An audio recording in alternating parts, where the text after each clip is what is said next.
করলেই মিলবে সরকারের কাছ থেকে ভালো অঙ্কের টাকা। আর এই সুযোগ পেতে আপনার বেশি দূর না যেতে হবে জাপান, যেখানে মানুষ মোবাইল ফোনের প্রতি এতই আকৃষ্ট যে বিয়ে করে সংসার করা তো দূরের কথা, প্রেম নামক শব্দটাই যেন ভুলে বসেছে। ফলে তৈরি হচ্ছে এক অদ্ভুত শূন্যতা, যেখানে সম্পর্ক থাকার কথা সেখানে বাড়ছে দূরত্ব।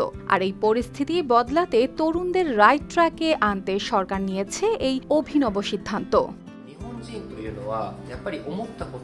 জাপানের কোচি প্রিফেকচারে 20 থেকে 39 বছর বয়সী অবিবাহিতদের জন্য চালু হয়েছে বিশেষ সুবিধা। তারা নির্দিষ্ট পরিচয় ভিত্তিক সঙ্গী খোঁজার প্রক্রিয়ায় অংশ নিলে পেতে পারে সর্বোচ্চ 20,000 ইয়েন পর্যন্ত আর্থিক সহায়তা। এই অর্থ মূলত সেই সেবার বার্ষিক খরচের বড় অংশই বহন করবে। পরে অংশগ্রহণকারীদের মতামত নিয়ে যাচাই করা হবে উদ্যোগটি কতটা কার্যকর হলো।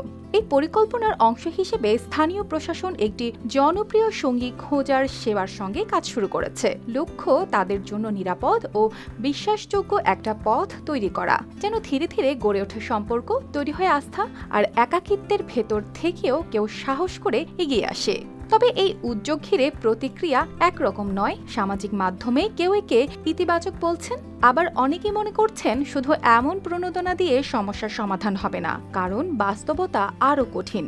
দীর্ঘ কর্মঘণ্টা, আর্থিক চাপ, সন্তান লালন পালনের উচ্চ ব্যয়, এসব মিলিয়েই মানুষ দূরে সরে যাচ্ছে সম্পর্ক ও বিয়ের ভাবনা থেকে। এক জরিপে দেখা গেছে সাম্প্রতিক সময়ে জাপানে বিবাহিতদের বড় একটি অংশ অনলাইনের মাধ্যমে সঙ্গী খুঁজে পেয়েছেন। কর্মস্থল বা শিক্ষা প্রতিষ্ঠানের চেয়েও এই মাধ্যম এখন অনেক বেশি জনপ্রিয় হয়ে উঠছে। নীরব স্ক্রিনের ওপাশে তৈরি হচ্ছে নতুন সম্পর্ক।